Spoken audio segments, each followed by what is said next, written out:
What's going on, guys? I'm Kyle and welcome back to the channel. Now, today's video, we're going to be going over something that I think pretty much everybody can relate to, and that's not spending a lot of money on anime figures.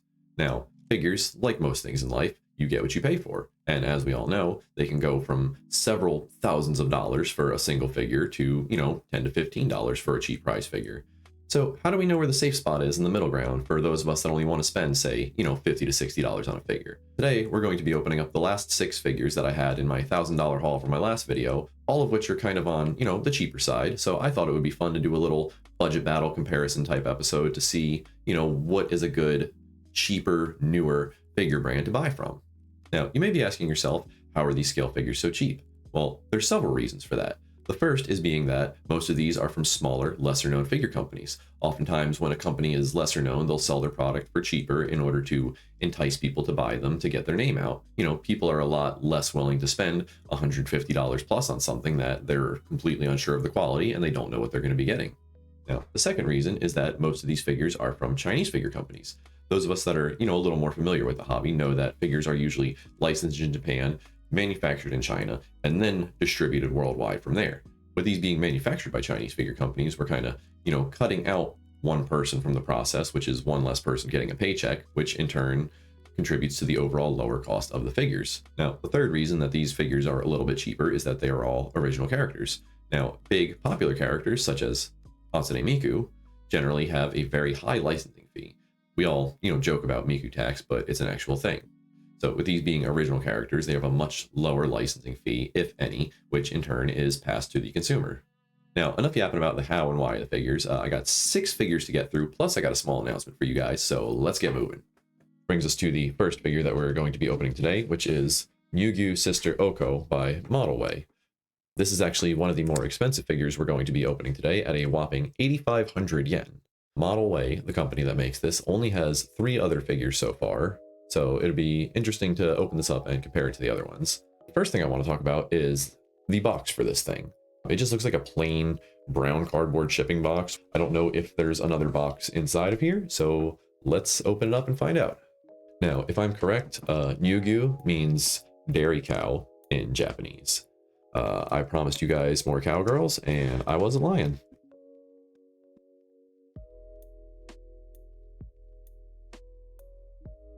Oh, that's cool.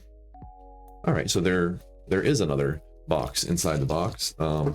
Very strange that they would actually put the, the name of the figure and the company and all that on the regular cardboard shipping box, but whatever.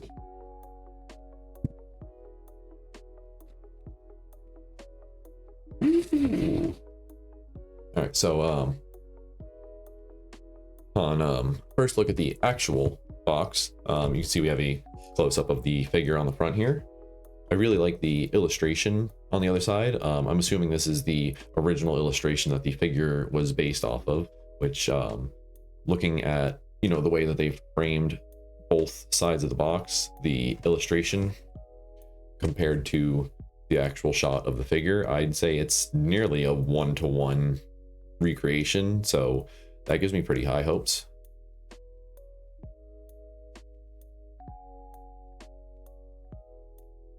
I like how the base is just a clear plastic disc. It really helps, add to the illusion that she's standing there rather than when they just give you a, black or just oddly colored disc that just makes it stand out even more. So that's nice. All right, there we go. Super simple setup. Taken out of the box, looking at it, I'm actually quite impressed with this for this thing being about $55 USD. This easily looks like a $100 plus scale figure. Paint job is very nice. No smudges, paint blobs, no paint transfer anywhere. There's really no shading on her hood. Not that that's the focus point of this. The shading and paint job on her skin is very nice. I like the subtle pink gradation right where her skin meets her clothing. It's a little much in some spots, like where the straps come over by her arms, but overall it's a nice touch. The sculpt and expression of her face are very nice. The eye decals are nicely detailed, and I really like the shape of her face. A lot of the time anime figure faces, especially the noses, tend to look a little strange and not translate well into 3D, but I feel like this one translated very well. The facial expression of the figure compared to the illustration matches almost perfectly. This is a very faithful recreation. Faithful, no pun intended. The body sculpt is very plentiful, with them really nailing that thigh squish above her stockings. The sculpt on her clothing is pretty nice as well. Not that there was much work needed there.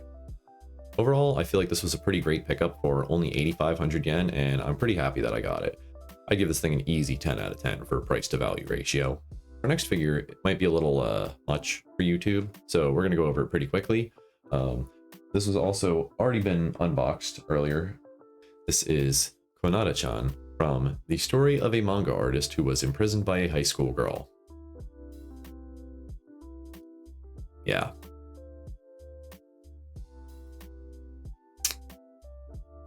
Yeah. This was 8,200 yen and is made by Supernova, who is another small figure company that, as far as I know, only has like 2 or 3 other figures. This is actually the first figure that we've received that has the glass following eyes on it. We were pretty excited to check that out, so we had already previously opened this so we could look at it, and it's pretty cool. Her sweater actually has like a sweater material texture to it with all the little, woven lines and pockmarks in it, which is pretty cool. The hair sculpt and paint job is fairly decent for a cheaper figure.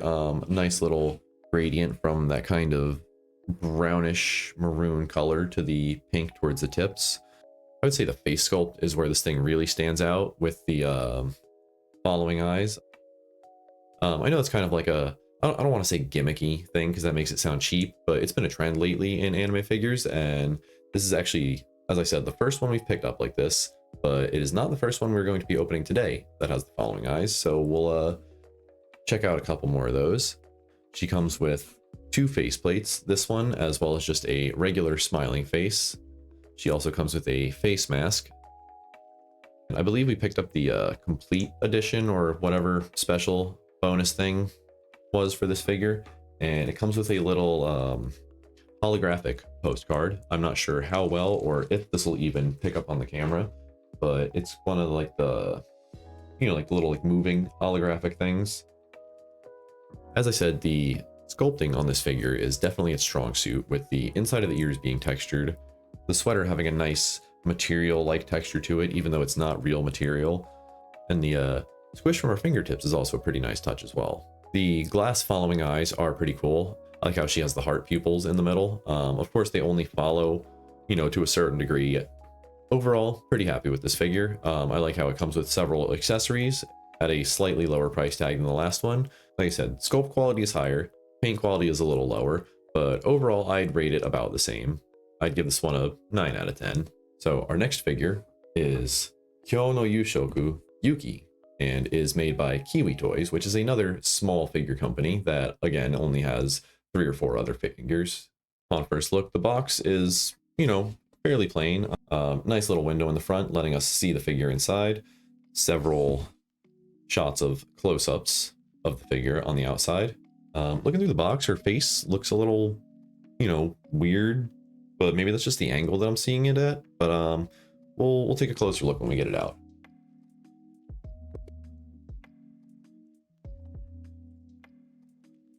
Woo! Oh my god, that stinks.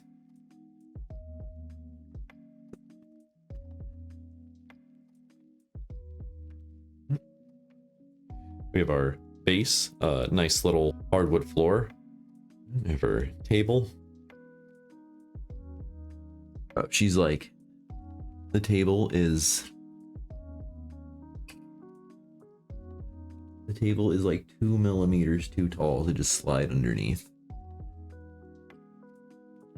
So overall, despite this being the most expensive of today's figures, coming in at a whopping 9,000 yen, so far I'd say it's the most disappointing, at least out of the ones we've opened so far. There's not a terrible amount of shading on the body or the clothing. Her hair actually has glitter, it looks like, cast into it. which is nice. I wasn't aware of that when I bought the figure, and I appreciate the fact that it's cast into the plastic rather than just being painted on the outside, so I don't get glitter all over my house. The apron is much the same deal, being made out of a nice translucent pink plastic that also has glitter in it. A little unnecessary in my opinion. I think they could have put the effort, you know, into the actual paint job of the figure elsewhere, but it's still a nice touch nonetheless. The face, as I said, does look a little strange. Going back and looking now, I think it might just be the art style, because on the illustration she does kind of have that flat, wide face like that, but I feel like it didn't quite translate that well into 3D in the figure. Her table and wooden base that she's standing on are okay. The table seems to be maliciously undetailed, being literally just a white plastic disc and a black plastic disc joined together by a rod. I did order the complete edition or deluxe edition, whatever you want to call it, of this figure. Not only do we get the figure, we also get the illustration, which, comparing the illustration to the actual figure side by side, is a little bit underwhelming, especially considering the 9,000 yen price tag. However, that can be easily remedied by everybody's favorite novelty item, a mouse pad, because who doesn't love a good mouse pad? This is your, you know, standard run-of-the-mill mouse pad. There's actually a couple spots where it looks like the skin is already starting to separate off of the base, so I'm gonna say this isn't the highest quality thing. Obviously I just bought it for, you know, really the novelty of it. No, really, I did buy it for the novelty of it. I don't know, thought it was one of those stupid things that for like an extra, I think it was an extra $10-15 to get the Shikiji board and the mouse pad, so you know, why not? Overall, taking into account the bonus items that come with this figure, I'd say it wasn't, you know, the worst deal in the world, but the figure itself is a little underwhelming, and if I had to make the choice again, I think I'd pass on this one. My rating would have to be, for the figure itself, a 6 out of 10. So our last two figures we're going to open at the same time because they go together as a set, and they are Xiya and Lin by Bear Panda. Now, Bear Panda is a newer Chinese-based company that has a few figures so far that have actually turned out quite well considering the lower price tag of them. Now, these two are based off of an illustration by Asanagi, which, if you know, you know. These things actually wound up getting delayed for, I think, something like a year by the time they wound up coming out. And the company actually wound up including free stickers with them as sort of an apology to make up for how long they took. Not that I personally care. You know, I'm just happy that these finally got produced, and they actually come with two other figures in the set that they're little bar pieces that they come with, all go together. You can either put them all in a circle or kind of, you know, snake it through, but I'm really looking forward to, you know, having the whole set, putting them all together in their whole little bar scene. And I hope with all the recent things, all the things going on recently with tariffs and all that, that they don't wind up getting canceled, especially considering, you know, all the hassle that we went through to get these the first time around.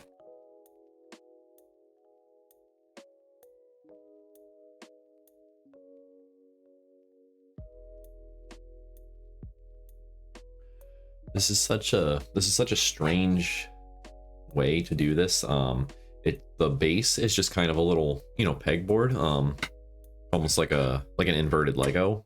And the little bar wall just has pegs. You can just kind of really position it however you want.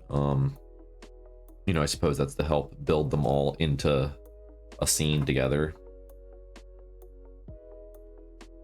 That, no way. They just sit with like the one peg and that's it.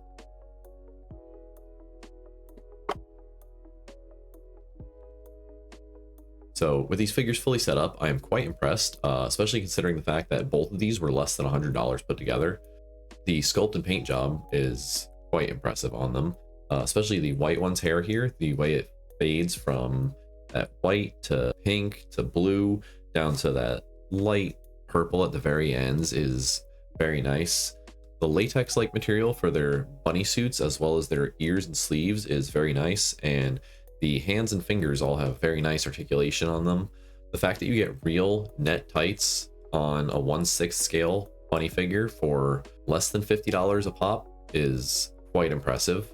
I will say right off the bat that the thing that I dislike the least about them, and honestly is probably the only thing that I dislike about them, is the base setup.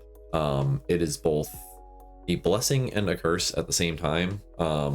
As you can see, both of them are only resting on one foot, and they're only resting on a single peg. That gives me, some pretty big concerns about long-term stability issues. I'm a little less worried about her because she's kind of leaning on the bar right there, but she's just completely freestanding. She's, fairly well balanced in the center, so I don't think she'll lean, but the fact that it's only secured by one peg does make me nervous. That being said, I really like how the whole bottom base for the figures is essentially just a Lego grid that gives you full control to put the figures and the base however you want. I do like how all the liquor bottles, you can just kind of put them wherever, allowing for, a very customizable setup. The quality of the figures themselves is fairly high. I really don't notice any sort of, paint chips, transfers, blobs of plastic, things like that you would generally find on cheaper figures. They did a great job capturing and translating the art style of Asanagi onto the faces of the figures. Apparently, from what I've read online, these figures can be forced cast off with a hairdryer. Whenever the bunny suits are heated up to a high enough temperature with either a very powerful hairdryer or a heat gun, they become temporarily transparent. We will not be trying that because I don't feel like melting my figures. I do think it's cool that they're made to kind of all go together in a set, and I'm really looking forward to the other two that are supposed to be released alongside of these. I do hope they wind up getting produced eventually, especially considering how long it took to make these. I'm not sure, if it was just production issues or what, impacted these the first time around, but Bear Panda did a great job with these, and I'm really looking forward to the other ones. I definitely have to put the set of these at a 10 out of 10 for the price to value ratio. All right, desk was getting a little crowded, so I had to clear some room for our next figure, which is the 2025 Snow Miku Crystal Snow version.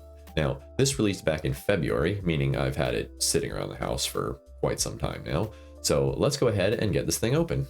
Now, the second I took this thing out of the shipping box, I absolutely just fell in love with this box. I love the design of it, the dark blue and silver holographic. I don't know how well that shows up, but I love the color scheme on this thing. The Nendoroid itself is obviously super adorable. I love Miku's faceplate in this. Her little fang teeth, the crying faceplate that it comes with. I realize that this is a special edition Nendoroid, but this box is just sick. This is one of the unfolding boxes that a lot of the special Nendoroids have. You can see she has a nice little windowed box in the middle. Very cute. Her twin tails have ball joints and are posable on their own. I don't know if the other Miku Nendoroids or whatever have that, and I've never seen that before, and I think that's awesome. So we have the Nendoroid of Miku herself. Her normal face, fangs out. I love the fangs, by the way. Like, that's just so adorable. We have our little blushing heart eyes face. Our excited XD face. Her crystal ice wand. Little rabbit friend that also comes with a tiny crystal wand. Some hearts. And then what would any Nendoroid be without some extra arms and hands? One to hold the staff and one that is pointing. So setup wise, this is more or less your standard Nendoroid. I don't know about you guys, but I find Nendoroids to be a pain to put together. They don't ever want to stay in the position you put them in. The hand accessories are literally just held in there with hopes and dreams. Her crystal rod, I must have knocked that thing out 10 times. I'm pretty sure if I breathe on it too hard, it's going to fall right back out. Leon back there, his pistol is also just barely resting in there. One of the cool things I did notice about this are the ball joint stands for the rabbit and the heart. I like how it gives you a little more, degree of flexibility. Obviously the joints aren't reinforced with screws like the other ones are, and they're just kind of the sliding joint similar to the one that's in their neck, but I think it's cool nonetheless. Overall, I think this is a great Nendoroid. I really love the color scheme to it, just that subtle, cool blue silver tone that the entire figure has, I'm a real big fan of the glittery metallic look that this thing has. I'm not sure if the glitter is just cast straight into the figure or if it's part of the paint job, but either way, I'm loving it. Price to value wise, I'd say it only about, $10 more than your normal Nendoroid. This is well worth the price. One, it's Miku. You can't ever complain about, having another Miku. Two, the box on this thing is absolutely beautiful. I realize it's just a Nendoroid, but it's honestly one of my favorite figure boxes. Like I said, I fell in love with the box the second that I got here, and I honestly don't know what's taken me so long to open this thing up. Kind of mad that I've waited as long as I have. But yeah, overall, I'd say this was a very good pick. I'd give it a 9 out of 10. So now that all the figures have been opened, unboxed, and checked out, the next question is, which one is the best one? And I'd say the answer to that is pretty obvious. Our clear winner, in my opinion, for today is Sister Ouko by ModelWay. This was, as I said earlier, I believe 8,000 yen, which is around $55 USD. And I would say this thing is the quality of a $150 scale figure. If you were to put this next to something from like, Wave or Union Creative or something like that, and you were to, compare the two and tell me that this was a $120, $130 figure, I would believe you. No questions asked. Everything about this figure just gives off, big manufacturer vibes. The box as well as the artwork on it were excellent. It's a very faithful reproduction of the original illustration. There's, as far as I can tell, no quality issues with paint job or sculpting. The face looks great. The paint looks great. I have nothing but good things to say about this figure. And I'd say for the money, this is an absolute banger. On the opposite end of that, I would say that the worst value for the money out of today's figures is probably Yuki here. Only due to the fact that I don't really like her face. Everything else about it is pretty nice. I really like the, as I said, the sparkle in her hair and her apron. Her body proportions are great. She's thick as a jar of cold peanut butter. But I don't know, just something about it is just not, this just doesn't hit quite right. You know what I mean? She was the most expensive, and she also came with the Booba mouse pad as an extra accessory.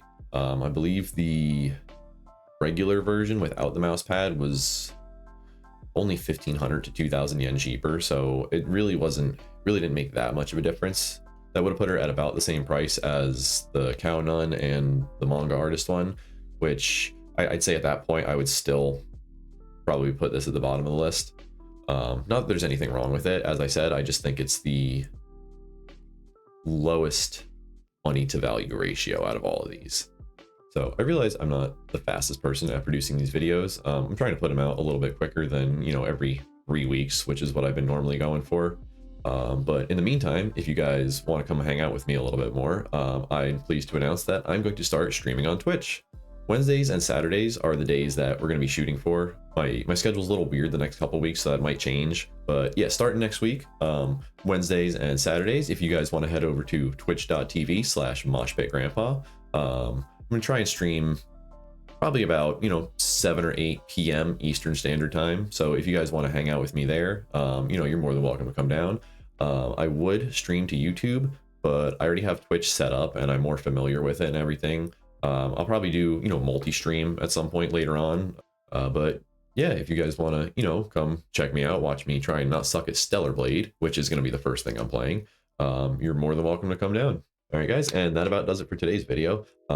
We had some pretty nice figures that we opened up today, but I would say that the Cow Nun here is definitely my favorite. But what about you guys? What was your favorite? Let me know in the comments below.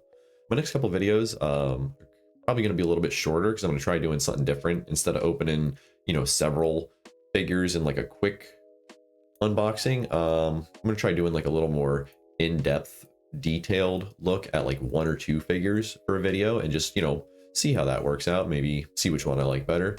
So with that being said, I do have a couple more figures, sitting over here ready to go. And we have one on the way right now that personally I would consider one of my Grail figures. And I'm very excited for that. You guys are just going to have to stay tuned to find out what it is. And I'll see you next time. Later.